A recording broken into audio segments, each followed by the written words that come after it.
Mesdames et messieurs, bonsoir et bienvenue au journal. Vous êtes sur Spectrum Télévision. À la une de l'actualité de ce vendredi 10 mars 2023, élection sénatoriale 2023, plus que 48 heures, et le processus électoral démarré le 13 janvier dernier par la convocation du collège électoral connaîtra une nouvelle étape, celle des élections. Ce dimanche 12 mars, 11 134 conseillers régionaux et conseillers municipaux prendront d'assaut les 198 bureaux de vote répartis dans les 58 départements du Cameroun, à l'effet d'élire les 70 sénateurs de la troisième cuvée de la Chambre haute du Parlement. L'heure est à la mobilisation des troupes. Litige foncier à Batouri, dans la région de l'Est. L'exploitation d'un cours d'eau est au centre d'un conflit entre le maire et un fils de la localité promoteur d'un espace de loisirs. Inès Pangan a suivi pour nous les différents protagonistes dans ce journal, les résultats de son enquête. Mesdames et messieurs, une fois de plus, bonsoir et bienvenue à cette édition bilingue d'information. Nous démarrons tout de suite en langue anglaise et c'est avec vous, Onila Donet. Good evening. Good evening to you, Orian Donkeng, and good evening to every viewer of Spectrum Television. As rightly mentioned in the headlines, the senatorial elections is just 48 hours away. Well, with these elections very close by, it is imperative for the public to be aware of the concept and context of these elections, even though it doesn't concern public votes. Well, Josephine Binti in this report spoke to Professor Elvis Ngolengole, who takes us through what the elections is all about, what those two vote, and what is the tenor. Her report. Ever since its birth provided for by the Constitution, it is imperative to understand the stakes of the upcoming senatorial elections involving votes of municipal and regional councillors. Professor Elvis Ngolengole breaks down the concept of the senatorial elections. Elections are elections provided for by the Constitution and by the electoral code to determine the choices of the people of Cameroon as to who represents them in the upper house and the Senate. And according to the electoral code and the Constitution, the electorate is made up of municipal councillors and regional councillors. They are the voters. And this election is a multi-party election. It's competitive, democratically speaking. He goes further to explain the mandate of these elections. For the Senate is 5 years. And so if the elections take place now, there are 5 years before the next senatorial elections. As you know, the last elections were 2018, and 5 years later now, 2023, we're having another election. So the tenure is 5 years. And this is the third election because we started in 2013, then 2018, and now 2023. It's a 5-year mandate. These senatorial elections are holding for the third time ever since it was provided for by the Constitution and the Electoral Code. The fate of communities as to who represents them in the upper house of Senate will be known on Sunday, March 12, 2023. Session parlementaire, une délégation d'investisseurs de Philippines est au Cameroun. C'est dans le cadre de la mise en place du projet de développement agricole dans le département du Ndé, région de l'Ouest. Ils ont été reçus ce jour par la sénatrice Micheline Chamou. Olivier Bouzique. La reprise du travail parlementaire pour le mois de mars augure de bons rendements pour les populations du département du Ndé. La question de la relance de l'agriculture de cette localité de la région de l'Ouest a plusieurs fois été soulevée au Sénat. Parole à l'acte, une délégation d'investisseurs des Philippines séjourne au Cameroun depuis quelques jours. À l'initiative de la sénatrice Dr Micheline Damou, il est question de finaliser le partenariat agricole dans le cadre du projet de création et d'exploitation d'un parc agro-industriel intégré au lieu dit Tungi, arrondissement de Banganti. Un projet qui revêt plusieurs enjeux. D'abord, il permettra de réduire les importations de produits alimentaires tels que le riz, le maïs, le soja, entre autres, dans ce département, en adéquation avec la politique d'import-substitution prévue dans la SND 30. Le projet ambitionne couvrir l'ensemble des communes de Banganté et de Tonga dans la région de l'Ouest. Ensuite, ce projet facilitera la mise en place d'une industrie équipée pour la fabrication l'assemblage et la vente des outils de pointe utiles pour la réussite de l'agriculture de seconde génération, ce qui créera des milliers d'emplois et permettra de booster la qualité de la production agricole dans ces communes à fort potentiel. Dans la zone de Tsungi, par exemple, l'un des principaux bastions agricoles de la région, les installations vont s'étendre sur environ 113 hectares. Selon la sénatrice, il s'agit d'un modèle de développement agricole calqué sur l'expérience thaïlandaise. Le gouvernement, à travers le ministre de l'Agriculture et du Développement rural, a donné son accord. Gabriel Mbaïgobé a présidé lundi dernier, au nom du chef de l'État, la cérémonie de la pose de la première pierre de l'édifice à Banganti. Coût estimatif du projet, 52 milliards de francs CFA, de quoi relancer le secteur économique du département du Ndé dans un contexte post-Covid-19. L'Union européenne et le Cameroun main dans la main pour accompagner le secteur privé. Le dispositif d'appui à la compétitivité du Cameroun ambitionne de soutenir les entreprises locales. Celui-ci donc a été présenté aux hommes de médias ce jour à Yaoundé. C'était au cours d'une matinée d'information. Olivier Bouzike et Thierry Onde. Informer les représentants des médias sur les enjeux du dispositif d'appui à la compétitivité du Cameroun, DACC, tel est l'objectif visé par le gouvernement camerounais et l'Union européenne à travers cette matinée d'information qui s'est tenue ce 10 mars à Yaoundé. Il s'agit d'un programme dédié à l'appui au secteur privé pour rendre les entreprises camerounaises plus compétitives. Donc c'est un projet financé d'abord par l'Union européenne, mais là où il y a une innovation, où le rôle de l'Union européenne est particulièrement important, c'est sur la mise en place de lignes de crédit liées avec la Banque européenne d'investissement, qui a un effet de levier. Donc avec 3,8 millions d'euros, on peut avoir 27 millions de lignes de crédit. C'est une priorité, ce sont des nouveaux instruments européens qui font partie de la stratégie européenne du Global Gateway, qui vise à avoir le secteur privé comme partie prenante dans la mise en œuvre de projets. L'une des composantes du projet traite de l'amélioration du climat des affaires et le dialogue public-privé. Il sera en outre question de veiller à la normalisation et l'efficacité énergétique au bénéfice des populations camerounaises. Le DACC, c'est un projet qui n'a pas l'intention de résoudre tous les problèmes posés par la politique du gouvernement, notamment la politique d'impôt-substitution, mais qui apporte une contribution en matière d'assistance technique dans des filières prioritaires du gouvernement, telles que les filières de l'agro-industrie, les filières textiles et cuir, les filières imprimerie, hôtellerie et d'autres filières comme les farines locales qui sont des piliers de la politique d'impôt-substitution du gouvernement. À ce jour, le projet accompagne une dizaine d'organisations intermédiaires, plus de 200 entreprises et se concentre à accompagner les PME dans la mobilisation des financements et pour la réalisation effective des business plans qui ont été élaborés avec l'appui technique du projet. Coopération France-Cameroun, où en est-on avec les nouvelles formes? La question était au menu de la 3e édition de la journée d'échange Cameroun-France, récemment tenue à Paris. Les travaux ont regroupé les élus politiques et des professionnels des deux pays. Plus de détails dans ce reportage de Makedali Dignotion. Où en est-on avec les nouvelles formes de la coopération Cameroun-France?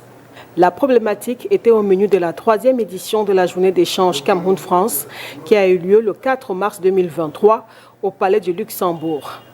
Journée qui a notamment regroupé les élus politiques et professionnels français originaires du Cameroun et FRACAM. Pour la France, il est primordial de renforcer la coopération avec notre pays. Je pense que la société française, elle se nourrit de parcours, d'histoire. La France est un pays d'immigration. Et donc, elle est belle quand elle s'enrichit. Je crois que tous nos citoyens puissent réfléchir à ce qu'est la France, mais également à réfléchir à ce qu'est le rapport parfois avec leur pays d'origine. Et je crois qu'au moment où on se dit qu'il faut renforcer les partenariats entre la France, le continent africain, mais particulièrement par exemple le Cameroun, avoir une diaspora capable de parler des deux côtés, je crois que c'est une chance pour la France. Il faut que la France, bien sûr, joue pleinement avec la diaspora camerounaise pour renforcer les liens entre les deux pays. Donc moi j'ai été invité ici pour porter, on va dire, la parole de la ville de Paris, pour porter les actions que la ville de Paris mène vis-à-vis des villes camerounaises. Alors ces villes camerounaises, nous coopérons de deux façons, à travers l'Association internationale des maires francophones, qui est cette grande association de coopération internationale dans laquelle fait partie de nombreuses villes camerounaises, dont Douala, Yaoundé, mais aussi Founban par exemple. Et puis il y a ces accords directement que nous nouons, entre Paris et les villes camerounaises. Les échanges ont également porté sur l'épineuse question de la double nationalité. Donc je suis tout heureux d'être là, d'avoir échangé sur des points très importants. La coopération décentralisée, la double nationalité qui est un sujet ô combien très passionné et passionnant. Donc je suis heureux d'avoir rencontré mes compatriotes. Quoique certaines des nationalités françaises, mais ils restent camerounais. Et nous sommes Camerounais, nous sommes fiers d'eux. On a pu aborder des sujets intéressants, avoir quelques éléments de réponse quand même, notamment sur la double nationalité, parce que monsieur l'ambassadeur qui était présent nous a donné un peu d'espoir sur ce sujet en nous indiquant qu'il y avait une réforme en cours au niveau du Code de la famille et que la question de la double nationalité allait être abordée justement dans le cadre de cette réforme beaucoup plus globale. Et donc, on a de l'espoir que les choses avancent. La journée d'échange EFRACAM a pour but de promouvoir et de défendre les intérêts de ses membres. Oui, un point de satisfaction d'abord d'avoir collectivement mis en œuvre cette journée, mais surtout d'avoir permis de nous projeter maintenant sur les rendez-vous à venir à Yaoundé en automne prochain et déjà évidemment à Paris et en région avec l'ensemble des forces vives de la diaspora camerounaise en France. Il est également question de soutenir toute forme de coopération et de partenariat entre la France et le Cameroun. Je l'annonçais en titre, rendons-nous à présent à Batouri, c'est dans la région de l'Est, où l'exploitation d'un cours d'eau est au centre d'un conflit entre le maire de la ville et un fils de la localité, ce dernier promoteur d'un espace de loisirs. Inès Pangra a suivi pour nous les différents protagonistes. Suivons à présent le résultat de son enquête. C'est ici l'objet du litige entre la mairie de la ville de Batouri et le promoteur de l'espace vert Pied dans l'eau de cette localité de la région de l'Est. L'exploitation du cours d'eau appelé Belingonga, d'une superficie de 2 hectares, est querellée par les deux factions. D'une part, le promoteur de l'espace de loisirs, installé sur les berges du lac depuis octobre 2017, site autrefois connu des habitants comme un dépotoir. Le natif de Batouri y a construit un espace buvette, une laverie auto, 5 bassins de pisciculture pour la pêche sportive, des bancs publics et un espace vert. Le 13 décembre 2022, une délégation conduite par le préfet de la KDI procède à la pose des bornes réservant uniquement près de 7000 mètres carrés aux promoteurs. Cette borne que vous voyez là a été placée par le maire lui-même le 13 décembre 2022, me disant d'occuper l'autre parcelle et qu'ils vont se charger de celle-ci. Ils ont divisé carrément mes investissements en 2. Là, ce sont mes bassins de pisciculture. Il y en a 5 qui sont là et il y a du poisson à l'intérieur. Voilà, vous remarquez de vous-même qu'ils ont commencé à rembler avec des camions de terre. Ils ont déjà versé plus de 5 camions de terre à l'intérieur et ils ont l'intention de continuer avec tout ce que vous voyez. D'autre part, le maire de la ville de Batouri. L'autorité municipale dit vouloir mettre en valeur le lac municipal de Batouri d'une superficie totale de 20 hectares avec l'appui d'investisseurs. Le résultat final qu'on attend déjà, c'est que tout l'espace soit assaini. Vous voyez avec toute la brousse qui est là, c'est un nid de moustiques, de reptiles en plein centre-ville. Donc déjà, ces reptiles, ces moustiques, à défaut de les éradiquer totalement, seront pratiquement éradiqués. Ils ne seront plus qu'un lointain souvenir. Nous aurons des étangs piscicoles, l'ancien lac municipal tel qu'il existait à l'époque et qui va renaître de ses cendres. Puisqu'à l'époque, quand on était petits, en fin d'année, la mairie vendait du poisson à toute la ville. Sur l'espace déclaré d'utilité publique le 16 février 2022, il y est prévu la construction d'infrastructures piscicoles, marchandes et de loisirs. Je vous ai dit que c'est un lac de près de 20 hectares. un peu plus de 20 hectares, donc il y a suffisamment d'espace pour développer tout type d'infrastructure. Il y a même des marchés, il y a la gare routière moderne aussi, qui va être construite sur ces sites. Les partenaires qui voudront, puisque la mairie ne pourra pas tout faire, les partenaires qui voudront viendront avec leurs propositions. On va étudier ensemble pour voir exactement qu'est-ce qu'ils peuvent faire de façon concrète, chacun en fonction de ses sensibilités, pour apporter une contribution à l'épanouissement de la jeunesse. Le souhait du promoteur touristique, c'est l'assurance qu'il ne sera pas déguerpi du site qui lui a été donné dans les années à venir. Je demande que justice soit faite sur cette affaire parce que c'est plus de 6 ans d'années pour moi que j'ai passé à concevoir et à créer ceci et que du jour au lendemain, on débarque un matin à 7h40, qu'on se mette à tout détruire, même le petit espace qu'aujourd'hui où je me trouve, qu'on prétend m'avoir laissé. J'aimerais vraiment que ce soit fait dans des conditions claires pour que du jour au lendemain, qu'on ne vienne pas casser ce bâtiment qui me reste. Pour y arriver, ce dernier demande la médiation d'autorités religieuses et administratives de la région de l'Est. Now let's visit the town of legendary hospitality to revisit the 38th edition of the International Women's Day and how it was celebrated over there. Josephine Bindi tells us more in this report. Bongo Square was painted green, red and yellow on the 8th of March for the purpose of celebrating women, with traditional dances, march past and several activities to mark the occasion of the International Women's Day. It had been an all-in-one satisfaction for participants.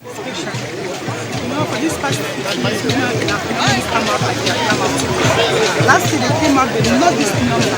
And this year it is well organized, and even the government himself, Excellency Kalia Bilai, is happy with the performance of women, the march past, the singing, and every other thing that has been happening for 8 days now since we launched the International Women's Day. So it is really a success. Awards were given to deserving women who have an unending servitude to their communities. Somebody somewhere is seeing you, and that we need to continue. And if I've been recognized, it just means that there is still so much in store for me to do, for women, for girls, and for everyone. And I actually had to hold my chest because I didn't know what was happening. I initially thought I had done something wrong, and I was being called to be remanded or something like that. And with the governor present, it was even more surprising. So the delegate just told me that was the woman. This was also an opportunity to celebrate the entrepreneurially driven woman not tossed by the winds of time. L'actualité au-delà de nos frontières, c'est dans le Round-up Afrique avec Vio. Les autorités maliennes ont annoncé vendredi le report du référendum constitutionnel prévu le 19 mars, tout en assurant qu'elles respectaient leurs engagements quant à un retour des civils à la tête du pays en 2024. Des combats faisaient rage vendredi matin, selon des sources locales, entre l'armée congolaise et les rebelles du M23 dans l'est de la République démocratique du Congo, à moins de 30 km de la grande ville de Goma, où un avion d'aide européenne d'urgence devait arriver. L'appareil est le premier affrété dans le cadre d'un pont aérien humanitaire civil annoncé par l'Union européenne pour venir en aide aux populations affectées par les combats. L'ancien Premier ministre sénégalais Cheikh Hadjibou Soumaré a été placé jeudi en garde à vue à Dakar après avoir demandé au président Macky Sall s'il avait participé au financement présumé d'une figure politique française. L'opposant fut ministre du budget, puis Premier ministre de 2007 à 2009 sous la présidence d'Abdoulaye Wade. Quelques 129 000 personnes ont atteint le niveau maximal d'insécurité alimentaire dans la région de la Corne de l'Afrique, en proie depuis plusieurs années à une terrible sécheresse, a alerté vendredi l'Organisation mondiale de la santé. L'OMS dit avoir besoin de 178 millions de dollars pour soutenir les populations de la région cette année. coach of the Indomitable Lions of Cameroon, Rigobert Song, has released a 24-man squad to face Namibia later this month. Chelsea's Benjamin Jonkwe Elliott, Kemen Olivier of Kayserispor, Bordeaux Malcolm Bukele Mputu, and Boyomo Flavien of Abelset Bayompi have been included in Rigobert's 24-man squad for Cameroon's 2023 AFCON qualifier game against Namibia. Carlos Baliba did not make the cut, with 32-year-old Nicolas Nkulu present than ever. Stephen Voe and Simon Ngapandwebu, who feature in Guy Fortin's Olympic Lions squad, are off. Cameroon will host Namibia on March 24th and travel to Dobsnoville Stadium in Soweto for the reversed fixture. The team currently leads the group with 3 points gotten off their 1-0 win over Burundi. Let's now talk the Elite One Championship. The Association of Elite Clubs of Cameroon have suspended one of its members, Neba George Su of Rangers FC of Bafut, deeming his statement to Fecafoot's president inappropriate. Neba Su had accused Samuel Eto'o of being disrespectful to club presidents by requesting proof of payment to players following the FA subventions to the club. The Association of Elite Clubs then met in an emergency meeting in Yaoundé and decided to suspend Neba George from all his activities. We'll continue this newscast with you, Oriane Donkeng, and we talk the General Assembly of the Karting and Mechanic Sports Federation. Absolument, on y l'a donné. Après une décennie d'absence, la Fédération camerounaise de karting renaît de ses cendres en y ajoutant les sports mécaniques en prime. Le nouveau président est Ghislain Kouayeb Biada. Il a été élu mardi dernier à Yaoundé. Makedali Dignotion. Vous avez compris, c'est plus la Fédération de karting, c'est la Fédération de karting et sport mécanique. Ghislain Kouayeb Biada est le nouveau président de la Fédération camerounaise de karting et des sports mécaniques. Il a été élu le 7 mars 2023 au cours de l'Assemblée générale élective constitutive qui s'est déroulée au cercle municipal de Yaoundé. Ghislain Kouayeb Biada a obtenu 22 voix pour et 1 voix contre. Bon, c'est un sentiment de satisfaction, mais je voudrais dire l'unique fois je me battrai pour que l'unique fois soit convaincue que nous pouvons arriver à un résultat.